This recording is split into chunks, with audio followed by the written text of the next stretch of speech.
फरवरी 2021 के the Hindu analysis में मैं प्रशांत मावानी आप सभी का बहुत बहुत हार्दिक रूप से स्वागत करता हूं।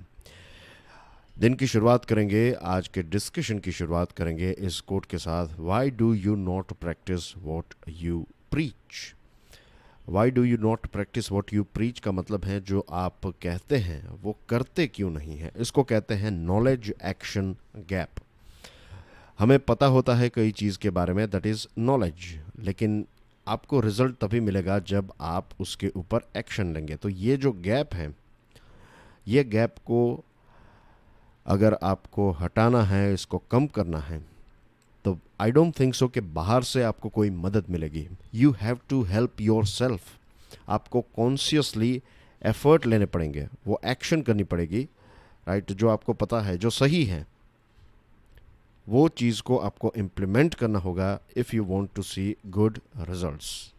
आज हमारे टेबल के ऊपर 4 इंटरेस्टिंग टॉपिक्स हैं। दिन की शुरुआत करेंगे कुछ एमसीक्यूज़ के साथ। हाल ही में फेसबुक ने एक देश में न्यूज़ की जो सेवा है, न्यूज़ फीड एक्सेट्रा, ये सारी चीज़ें बंद कर दी हैं। तो वो कौन सा देश है? 4 ऑप्शंस आपकी स्क्रीन के ऊपर हैं। दूसरा क्वेश्चन है कि green peas south east Asia का एक एनालिसिस सामने आया है और बताया है कि 2020 में दिल्ली में एयर पोल्यूशन की वजह से कितने लोगों की मृत्यु हुई है। अगेन 4 ऑप्शंस आपकी स्क्रीन के ऊपर हैं। तीसरा प्रश्न है कि एक हमारा शहर है हमारे देश का जिसको trees cities of the world में शामिल किया गया है, तो वो कौन सा शहर है।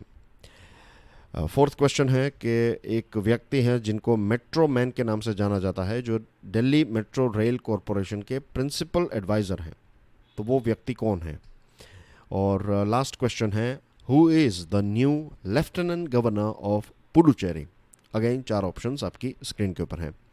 अगर आप यूपीएससी की प्रिपरेशन कर रहे हैं डियर फ्रेंड्स, तो स्टडी आईक्यू एक स्मार्ट कोर्स लेकर आया है। भारत की बेस्ट फैकल्टीज़ ने मिलकर इस स्मार्ट कोर्स को डिज़ाइन किया है। सब्जेक्ट्स आपकी स्क्रीन के ऊपर हैं, कोर्स के फीचर्स भी आप देख सकते हैं। ज़्यादा जानकारी के लिए डाउनलोड करें हमारा मोबाइल ऐप। लेक्चर की पीडीएफ को डाउनलोड करने के लिए चेकआउट माई टेलीग्राम चैनल। आज का पहला जो टॉपिक है ये चाइनीज़ चेकर्स, इसका नाम है। ये पायोनियर का एक इंटरेस्टिंग आर्टिकल हमारे सामने आया है। 8 महीनों के बाद जो भारत और चाइना के बीच में एक कॉन्फ्लिक्ट हुआ था गलवान वैली में, तो उसके 8 महीनों के बाद चाइना ने ये ऑफिशियल स्टेटमेंट दिया है और कहा है, चाइना ने पहली बार इस बात को माना है कि उनके सोल्जर्स जो हैं ये बैटल कैजुअल्टी हुए। जनरली हम इस शब्द का इस्तेमाल करते हैं शहीद हुए, राइट, लेकिन ऑफिशियली आर्मीज़ जो होती हैं, आर्मी, नेवी, एयरफोर्स, वो शहीद शब्द का इस्तेमाल नहीं करती है, वो कहते हैं बैटल कैजुअल्टी। तो चाइना की जो आर्मी है, चाइना की सरकार ने ये माना है कि ये जो भारत के साथ उनका कॉन्फ्लिक्ट हुआ, इस कॉन्फ्लिक्ट में चाइना के 4 सोल्जर्स जो हैं, 4 ऑफिसर और एक सोल्जर जो हैं, वो बैटल कैजुअल्टी हुए। 4 सोल्जर्स को जो हम कहते हैं पोस्टमसली, यानी कि मरणोपरांत उनको ऑनर किया गया, उनको अवार्ड्स जो एक सम्मान दिया जाता है, वो सम्मान दिया गया। और एक ऑफिसर जो सीरियसली इंजर्ड हैं, उनको भी अवार्ड किया गया बाय चाइनीज़ लीडरशिप। तो 8 महीनों के बाद इसकी आवश्यकता क्यों चाइना को लगी कि उनके जो सोल्जर्स हैं, जो बैटल कैजुअल्टी हुए हैं, तो उनको ऑनर किया जाए, उनको सम्मानित किया जाए। वी डोंट नो, क्योंकि चाइना का जो काम करने का तरीका है वो भारत के काम करने के तरीके के साथ अगर आप कंपेयर करें तो बहुत ही अलग है। दूसरी जो इंटरेस्टिंग चीज़ है, I am sure you know how China works, right. China का एडमिनिस्ट्रेशन, चाइना की जो टॉप लीडरशिप है, वो कैसे काम करती हैं। जो सीसीपी है, चाइनाज़ कम्युनिस्ट पार्टी, तो उनका कितना दबदबा है, ये सारी चीज़ों के बारे में आपको बेसिक एक इन्फॉर्मेशन तो होगी ही, राइट। ये मैं मानकर चल रहा हूँ। China has blamed India for it. Interesting बात यह है कि ये जो कैजुअल्टी हुई है, उसका इल्ज़ाम, उसका जो दोष है, वो चाइना ने हमारे ऊपर, हमारे देश के ऊपर कहा। उन्होंने ये कहा है ऑफिशियल स्टेटमेंट में कि ये चीज़ इसलिए हुई है क्योंकि भारत के जो सोल्जर्स हैं वो चाइना की टेरिटरी में आ गए थे, और भारत के सोल्जर्स ने जो हम कहते हैं बारबेरियन वेपन्स, यानी कि एक बड़ा सा बैट टाइप है, एक बड़ी सी स्टिक है फॉर एग्जांपल, उसके ऊपर बार्ब्ड वायर्स हैं, ये सारी चीज़ें लगाई हैं, और इस प्रकार के हथियारों का इस्तेमाल भारत ने किया, ऐसा इल्ज़ाम उन्होंने हमारे ऊपर थोप दिया है। पूरी दुनिया जानती है, हम जानते हैं कि ये जो इल्ज़ाम उन्होंने लगाए हैं ये इल्ज़ाम गलत है। दूसरी एक चीज़, ऐसा नहीं है कि हम भारत के हैं इसलिए हम भारत के बारे में अच्छी बात कर रहे हैं। You know it very well कि अगर कोई चीज़ भारत ने गलत की है तो हम उसको भी यहाँ पर डिस्कस करते हैं। आपकी स्क्रीन के ऊपर एक तस्वीर है, देखिए, ये अगस्त 2019 की तस्वीर है। यहाँ पर क्या आपको कोई बिल्डिंग या एक्सेट्रा कोई चीज़ नज़र आ रही है? The answer is no. नवंबर 2020 में देखिए यहाँ पर कितनी सारी एक इंफ्रास्ट्रक्चर यहाँ पर क्रिएट किया गया है। एक छोटा सा गांव चाइना ने यहाँ पर बसा लिया है, और ये भारत ने ये इमेजेस लॉन्च नहीं की हैं। ये रिपोर्ट्स कुछ आई हैं और कुछ सैटेलाइट इमेजेस जो हैं, ये सैटेलाइट इमेजेस का क्रेडिट जाता है प्लैनेट लैब्स को। तो प्लैनेट लैब्स ने, जो एक थर्ड पार्टी हैं, उन्होंने ये कहा है कि China has built a village comprising 120 houses 5 kilometres inside the disputed territory in Arunachal Pradesh. कुछ समय पहले मैंने आपको एक प्रश्न पूछा था कि चाइना कितने देशों के साथ अपनी बॉर्डर शेयर करता है। वो प्रश्न मैंने इसलिए आपको पूछा था क्योंकि चाइना के जो पड़ोसी देश हैं उसमें से जहाँ तक मुझे पता है एक देश भी ऐसा नहीं है जिनके साथ टेरिटोरियल इश्यूज चाइना के ना हो। तो चाइना एक ऐसा देश है, वो बदनाम है, इनफेमस है इस प्रकार की एक्टिविटीज़ के लिए। तो यहाँ पर एक और एविडेंस है, चाइना ने हमारे ऊपर जो एक इल्ज़ाम डाला है तो उसका एक एविडेंस ये है कि आपका जो इल्ज़ाम है ये सरासर गलत है। रिकॉर्ड की बात करें, फॉर द रिकॉर्ड, यानी कि चीज़ों को और ज़्यादा क्लैरिफाई करने के लिए अगर हम भारत के स्टेटमेंट को देखें तो भारत ने ना कोई सोल्जर्स के आंकड़े बढ़ा चढ़ा कर दिए हैं, ना तो कम करके दिए हैं। हमारे 20 सोल्जर्स जो हैं वो बैटल कैजुअल्टी हुए थे इस गलवान के क्लैश में। 15 जून 2020 की बात है, और 76 हमारे सोल्जर्स जो हैं वो इंजर्ड हुए थे ये कॉन्फ्लिक्ट की वजह से। और हमने कोई इसमें कोई ये सारा डेटा जो है वो अवेलेबल था, न्यूज़ में सारी चीज़ें आ गई। स्टडी IQ के ऊपर भी अनिरुद्ध ने, फिर सिद्धांत ने, अंकित अग्रवाल ने वीडियोस भी बनाए थे इन सारे इंसिडेंट्स को लेकर। तो हमारे देश में ये सारा डेटा अवेलेबल है, और हमने कोई इतना 8-9 महीने का वक्त भी नहीं लगाया। हमें जिनको सम्मानित करना था, जो बहादुर हमारे सोल्जर्स थे, तो हमने उनको सम्मानित भी किया, उनके लिए मेमोरियल्स भी हमने क्रिएट किए। इंडिया ने ये भी बताया, भारत ने ये कहा कि जहाँ तक भारत के इंटरसेप्ट्स हैं, जैसे भारत को पता चला right from various different sources, Bharat का ये मानना है कि 43 कैजुअल्टीज़ हुई थी। चाइना के 43 सोल्जर्स जो हैं वो बैटल कैजुअल्टी हुए, लेकिन चाइना ने ऑफिशियल आंकड़ा सिर्फ 4 या 5 का ही माना है। तो ये है सिचुएशन।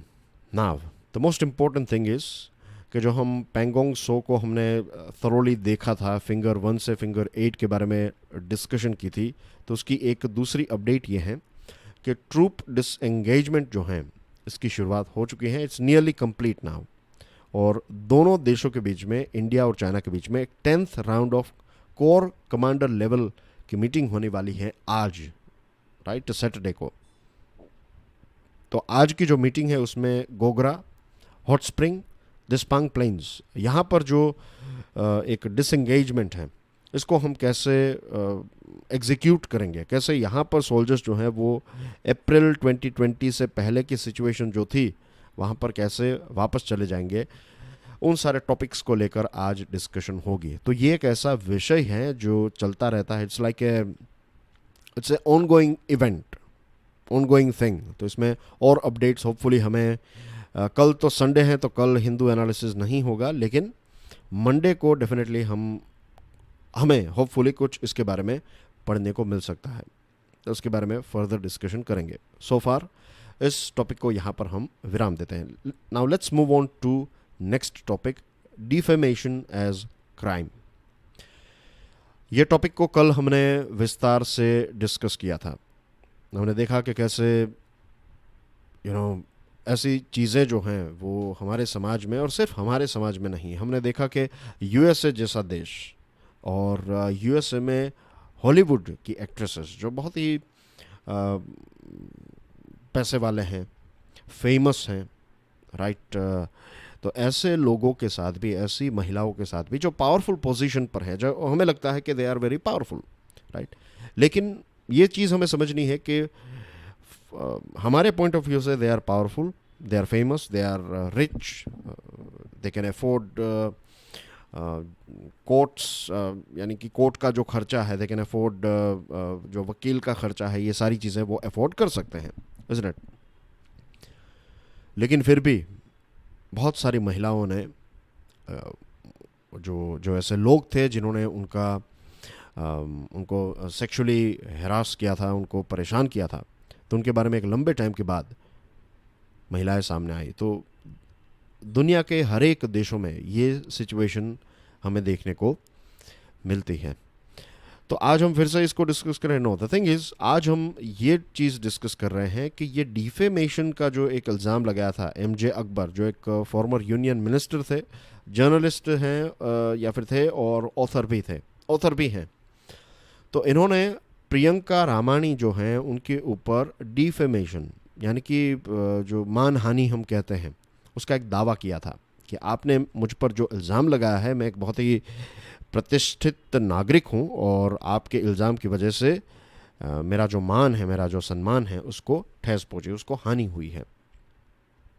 अगर प्रियंका रामानी के ऊपर ये डिफेमेशन का केस जो है उसका अगर लेट्स से कि उनके पक्ष में ना होता और एमजे अकबर के पक्ष में होता, तो इसकी सिचुएशन क्या होती?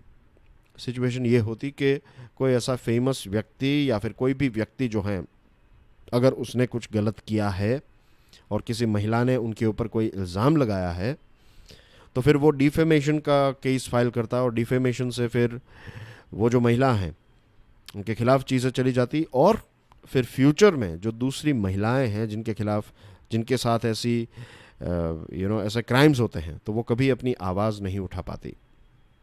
लेकिन यहाँ पर जो जजमेंट है, इस जजमेंट ने ये चीज़ नहीं होने दी। So that's a very good thing, कि वरना एक बहुत बड़ा डिज़ास्टर हो जाता। बहुत सारी ऐसी जो हिम्मत वाली महिलाएं हैं जिन्होंने हिम्मत करके ये चीज़ सामने रखी, तो शायद उनकी सिचुएशन कुछ अलग हो सकती थी। ऊपर से जो चीफ मेट्रोपॉलिटन मजिस्ट्रेट हैं रविंद्र कुमार पांडे साहब, उन्होंने कहा कि the right of reputation cannot be protected at the cost of the right of life and dignity of the woman. आप जो right of reputation की बात करते हैं, that is good, that is important, लेकिन फिर किसी महिला का जो एक जीवन जीने का अधिकार है, उसका जो सम्मान है, उसकी जो गरिमा है, उसके अधिकार को तोड़कर, उसके अधिकार को छीनकर आप right of reputation को claim नहीं कर सकते। You know what I mean? जो जज ने यहाँ पर कहा है वो ये कहा है कि right to reputation is good, right of reputation is important, लेकिन उसको बचाने के चक्कर में आप किसी महिला का जो सम्मान है, किसी महिला का जीने का अधिकार जो है, उसको नहीं छीन सकते।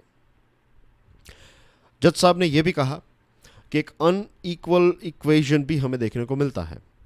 एक जो हरासर हैं और जो विक्टिम है, जो व्यक्ति जो इस प्रकार की हरकत करता है और जो पीड़ित है, उनकी सिचुएशन में हमेशा आपको एक इनइक्वालिटी देखने को मिलती है। या तो कोई उनका बॉस है, या फिर फिल्मों की बात करें तो कोई डायरेक्टर, प्रोड्यूसर हैं, कास्टिंग डायरेक्टर हैं। फिर यहाँ पर जो सिचुएशन हुई, तो ये जो महिला हैं मिस रामानी, प्रिया रामानी, तो उनके जो बॉस थे उस पर्टिकुलर ऑर्गेनाइजेशन में, वो थे एमजे अकबर। तो मोस्ट ऑफ द टाइम हमें यही सिचुएशन देखने को मिलती है कि एक अनइक्वल इक्वेशन होता है, कि ऐसी चीज़ें। फिर एक TRAI का भी एक केस है, उसमें पता होगा कि उसके जो हेड थे उनके ऊपर भी इस प्रकार के इल्ज़ाम लगे थे। A woman has a right to put her grievance at any platform of her choice and even after decades. ये एक बहुत ही इम्पोर्टेंट स्टेटमेंट दिया है जज साहब ने कि एक महिला जो है, ये उस महिला का अधिकार है, किसी भी महिला का ये अधिकार है कि उनके साथ अगर कोई गलत चीज़ हुई है तो वो जब चाहे, जिस प्लेटफॉर्म पर चाहे, ट्विटर पे या फिर कोर्ट पे, आप कोर्ट में भी केस फाइल कर सकते हैं, आप पुलिस स्टेशन में जा सकते हैं, आप ट्विटर है, फेसबुक है, what ever it is, right, आप किसी भी प्लेटफॉर्म पर अपनी जो ग्रीवियंस है, आपके साथ जो गलत हुआ है, उसको दुनिया के सामने, सिस्टम के सामने रख सकते हैं। और इसमें ऐसा भी नहीं है कि आपके साथ, let's say, it's like just एक सिंपल एग्जांपल के माध्यम से मैं आपको समझाना चाहता हूँ। किसी एक व्यक्ति ने किसी का मर्डर किया, लेट्स से, राइट, एक ए ने बी को मार डाला, तो ये क्या हुआ? It's a crime, isn't it? अब अगर 20 साल के बाद फॉर जो भी कोई इन्वेस्टिगेशन हुई या फिर कहीं से भी आपको पता चला कि ए व्यक्ति है जिसने बी का मर्डर किया था, तो क्या हम ये कहेंगे कि नहीं, ये तो 20 साल पहले हुआ था, अब ए को हम कुछ नहीं कर सकते, अब तो ए एक बहुत ही, नो, ये क्राइम आपने किया है। कुछ ऐसे क्राइम्स हैं जिसको आप फॉर एग्जांपल माफ़ कर सकते हैं। किसी ने 50-100 रुपए किसी के चोरी कर लिए और फिर 10 साल के बाद आपको पता चला, then you can, it all depends, आप उसको, इट्स ए पेटी क्राइम, राइट, तो वो शायद हम ऐसा समझ लें सेंसिबिलिटी को ध्यान में रखते हुए कि चलो छोड़ो उस बात को। लेकिन ऐसी किसी व्यक्ति ने चीज़ की है, किसी महिला के साथ ऐसी कोई सेक्सुअल हरासमेंट किसी का किया है, तो आज वो सिचुएशन नहीं है उस महिला की कि वो दुनिया के सामने वो बात कर सके। लेकिन 2 साल के बाद, 5 साल के बाद उस महिला को लगता है, उनके अंदर वो हिम्मत आ चुकी है, शायद उनके जीवन में ऐसा कोई व्यक्ति आया जो उनको सपोर्ट करने के लिए तैयार है, या फिर फॉर वट एवर रीज़न कोई सपोर्ट करे, या फिर खुद वो महिला सोच रही है कि नहीं अब बहुत हो गया, I want to get rid of this, और ये जो व्यक्ति हैं उसको सज़ा होनी चाहिए, तो वो जब चाहे तब वो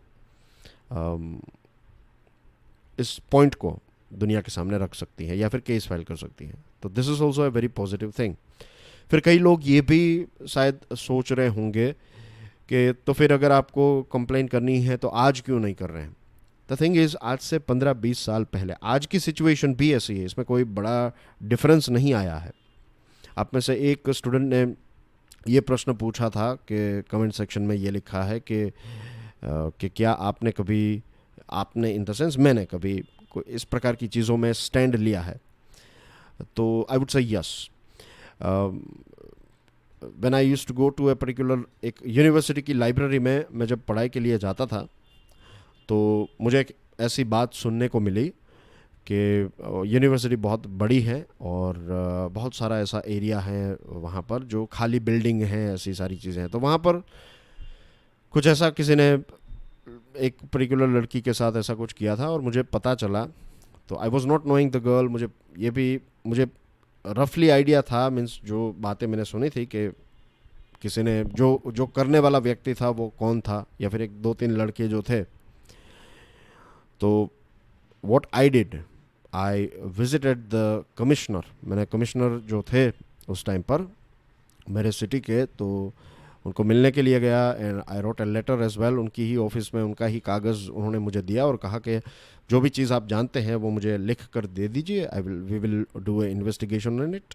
और फिर वो एक थरो इन्वेस्टिगेशन भी की गई और फिर फाइनली पुलिस वालों ने ही मुझे बताया कि वो सारी चीज़ें सॉर्ट आउट हो गई हैं, राइट। उनको ये इस प्रकार की चीज़ें सुनने को मिली थी, या फिर उन्होंने जो लड़की थी उनको बुलाया था एंड जो आरोपी है उनको बुलाया था। लेकिन उस टाइम पर क्या हुआ, जो पेरेंट्स हैं लड़की के, she was like a teenager, right, 15-16 year की एक लड़की थी, अपने बॉयफ्रेंड के साथ वहाँ पर मिलने के लिए आई थी और some people took advantage of her, like उनको परेशान किया था sexually and things, something like वो किया था, whatever it is. Briefly the reason I am telling this, ये जो बात मैं आपको बता रहा हूँ उसके पीछे रीज़न ये है कि उस टाइम पर फाइनली हुआ ये कि जो पुलिस वालों ने भी एक्शन ली, वो भी चाहते थे, राइट। मैं कुछ अच्छे पुलिस वालों को भी मिला, commissioner was very supportive, police inspector थे, फिर जो महिला पुलिस थे वो भी काफ़ी सपोर्टिव थे। लेकिन फाइनली हुआ ये कि जो पेरेंट्स थे वो नहीं चाहते थे कि ये बात जो है ये ऑफिशियली या फिर इसके ऊपर कोई एफआईआर दर्ज हो या फिर इसके ऊपर कुछ हो। क्यों? उनको भी दुख हुआ होगा, बट द थिंग इज़ कि समाज का जो डर है, उस डर की वजह से कोई कुछ नहीं करता है। और फिर ऑफ कोर्स जो जो जिनके ऊपर ये आरोप था, पुलिस ने उनके साथ भी एक उनके ऊपर जो भी एक्शन लेनी होती है वो ली होगी, या फिर ली थी। But this is just one example. तो ऐसे बहुत सारे केसेस हैं, बहुत सारे ऐसे एग्जांपल्स हैं कि आज से 10-15 साल पहले आई थिंक निर्भया का जो केस हुआ, उसके बाद बहुत सारी महिलाओं के अंदर ये हिम्मत आ गई और उनको भी पता चला कि देश में कुछ ऐसे लोग हैं, सभी नहीं तो कुछ तो हैं, जो ऐसी सिचुएशन में महिलाओं को सपोर्ट करते हैं कि अगर आपके साथ कुछ गलत हुआ है then we will stand with you, हम आपके साथ हैं। और अनजान लोग, राइट, सोशल मीडिया के ऊपर लोग कैंडल मार्चेस निकालते हैं। तो ये चीज़ें हुई है, लेकिन आज से 15-20 साल पहले आई डोंट थिंक सो कि इतना अच्छा एनवायरनमेंट, उस टाइम पर भी अच्छे लोग थे लेकिन इतना अच्छा एनवायरनमेंट नहीं था। तो ये है इस पर्टिकुलर केस के साथ जुड़ी हुई कुछ चीज़ें। Moving on, too many IITs unrealistic expectations. Indian institutes of technology जो है, इसको क्राउन ज्वेल माना जाता है, यानी कि आपका जो ताज है उसके ऊपर जो एक कोहिनूर है, it's like that, right, jewel of the crown, कि आपका जो ताज है उसका सबसे इम्पोर्टेंट जो मोती है या फिर जो हीरा है, दैट इज़ हमारे इंडियन हायर एजुकेशन में IITs जो हैं वो इस प्रकार का एक क्राउन ज्वेल है। वर्ल्ड वाइड फेमस भी हैं, बेस्ट ग्रेजुएट्स यहाँ से पास आउट होते हैं और एकेडमिक प्रोग्राम्स भी काफ़ी इनके अलग अलग फील्ड के हैं, टेक्नोलॉजी, इंजीनियरिंग, और पिछले कुछ दशकों में हमने रिसर्च और इनोवेशन, काफ़ी रिसर्च और काफ़ी इंटरेस्टिंग इनोवेशंस जो हैं वो IIT ने देश को और दुनिया को दी हैं। दुनिया के टॉप इंस्टीट्यूशंस की बात करें, टॉप 100, 500 का जो भी लिस्ट निकलता है, तो उसमें भी आपको हमारे जो इंडियन हायर एजुकेशन के जो लिस्ट निकलता है तो उसमें से आपको IITs देखने को मिलती हैं। तो काफ़ी रेपुटेशन है, you know it very well. University grants commission ने कुछ IITs को इंस्टीट्यूशंस ऑफ एमिनेंस की कैटेगरी में भी रखा है, और अब प्रपोजल यह है कि इनके कैंपसेस को दुनिया के दूसरे देशों में भी खोले जाएंगे। लेकिन इसी चीज़ को लेकर इस राइटर ने जो है वो ये कहा है कि ये एक अच्छा आइडिया नहीं है। IIT के इतिहास के बारे में बात करें ब्रीफली, तो ओरिजिनली 5 IITs थे, राइट, 1950s और अर्ली 1960s में एस्टेब्लिश हुए। उसमें 4 जो IITs हैं, IIT बॉम्बे को सोवियत यूनियन का कोलैबोरेशन मिला, IIT मद्रास को जर्मनी, IIT कानपुर को US और IIT दिल्ली को UK। उसके बाद फिर कुछ और IITs खोली गई, और जो 6th IIT थी, राइट, तो उसको 34 ईयर्स लगे। IIT दिल्ली को 1961 में एस्टैब्लिश किया गया और उसके 34 ईयर्स के बाद IIT गुवाहाटी की स्थापना हुई। Currently there are 23 IITs in our country. Since then, 17 more IITs have been established, including several that resulted from upgrading existing institutions. कुछ institutions को upgrade करके उनको IITs बना दिया। IITs को काफ़ी फंड भी मिलता है सेंट्रल गवर्नमेंट में से, और सिर्फ टेक्नोलॉजी और इंजीनियरिंग नहीं, लेकिन ह्यूमैनिटीज़ और सोशल साइंसेस के सब्जेक्ट्स को भी इसमें ऐड किया गया after this 2020 national education policy. अब बड़ी बड़ी जो पुरानी IITs हैं, जो फेमस और पुरानी IITs हैं, तो उन IITs में स्टूडेंट्स की संख्या भी काफ़ी ज़्यादा होती है और टीचर्स भी लगभग 1000 के आसपास होते हैं। लेकिन जो नए नए IITs हैं उसमें लगभग 400 जितने स्टूडेंट्स होते हैं। फैकल्टीज़ की भी एक शॉर्टेज हमें देखने को मिलती है। फॉर एग्जांपल IIT धनबाद जो हैं, तो उसमें 781 फैकल्टीज़ इंस्ट्रक्टर्स जो हैं उनकी टोटल सीट्स इतनी है, लेकिन 301 पोजीशंस ही फिल हो चुकी है टिल 2020 जनवरी 2021। तो लगभग 50% से भी ज़्यादा जगह जो हैं वो खाली हैं। IITs जो हैं वो यूनिवर्सिटीज़ नहीं हैं, they are different from universities, right, technically speaking. और सिचुएशन ये है कि आज तक बड़ी IITs ने काफ़ी अच्छी हाई क्वालिटी के लोगों को अट्रैक्ट किया था, I am talking about faculties. लेकिन अब सिचुएशन ये भी देखने को मिली है कि जो IT फील्ड में और रिलेटेड इंडस्ट्री में जो एक एट्रैक्टिव सैलरीज मिलती है और जो वर्क अपॉर्चुनिटी मिलती है, तो बहुत सारे ऐसे टैलेंटेड लोग जो हैं वो IIT में प्रोफेसर का काम करना नहीं चाहते हैं, वो इस प्रकार की इंडस्ट्रीज़ में काम करते हैं। फिर दूसरी जो चीज़ है वो ये है कि एक दूसरा जो इश्यू यहाँ पर दिखाया है और जो आपको पता होना चाहिए, that is there is a gap between theory and practical world. जो आपका कोर्स है, जो आप पढ़ाते हैं उसमें, और जो प्रैक्टिकल वर्ल्ड में, जो मार्केट में जो चीज़ें चल रही उसमें एक गैप है। तो ये लैक ऑफ को रिलेशन जो है ये भी एक बहुत बड़ा इश्यू है।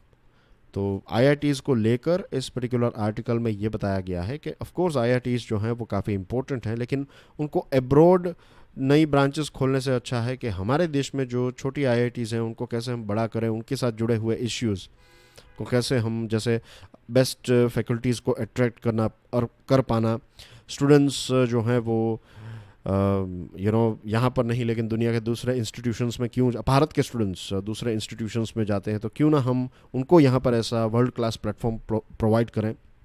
फिर ये जो लैक ऑफ को रिलेशन है प्रैक्टिकल और थियोरेटिकल वर्ल्ड में, तो उसको सॉर्ट आउट करना, तो ये कुछ चैलेंजेस को हमें फोकस करके सॉल्व करना चाहिए।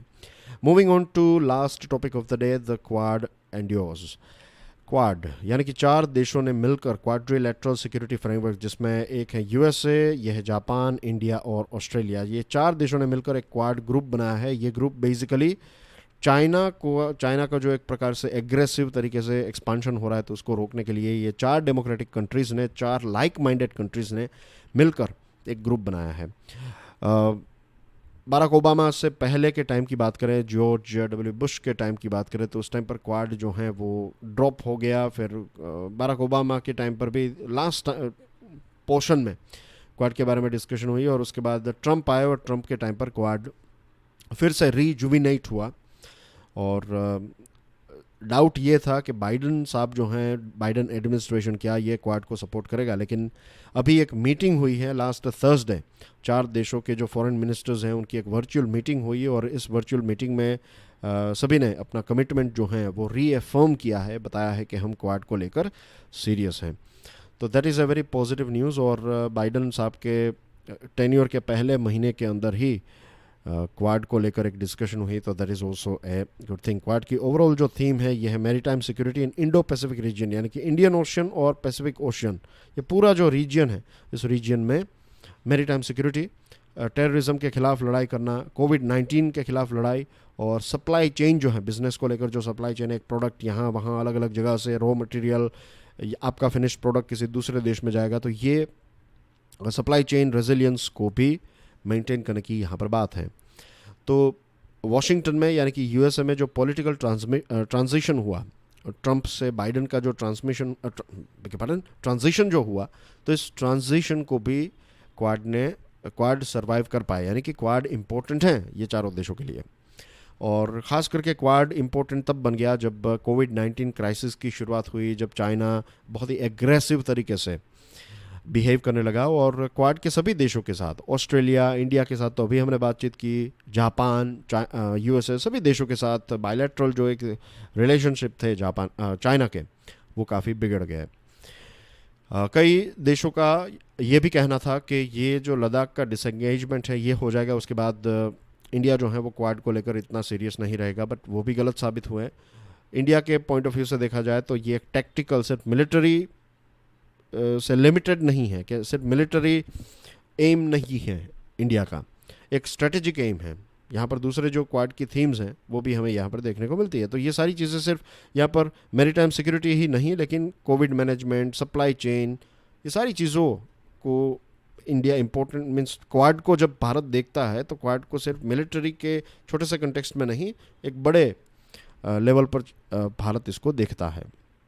और चाइना, जो you know it very well, China के साथ अभी हमने काफ़ी सारी डिस्कशन की, तो एक बैलेंस अचीव करने के लिए भी इंडिया के लिए क्वाड जो है वो इम्पोर्टेंट है। तो that's basically everything in today's discussion dear friends. यहाँ पर कुछ इंपॉर्टेंट न्यूज़ हैं आपकी स्क्रीन के ऊपर, प्लीज़ इनको देख लीजिएगा। और यहाँ पर एक और इम्पोर्टेंट न्यूज़ है, वेयर इज़ इट, अटल पर्यावरण भवन, तो इसके बारे में भी थोड़ी बहुत रिसर्च कर लीजिएगा PDF को डाउनलोड करने के बाद। Go through all this news items. And कल संडे है डियर फ्रेंड्स, तो कल द हिंदू एनालिसिस का एक डे ऑफ होता है, but I will see you on Monday. Enjoy your studies, God bless you all, जय हिंद।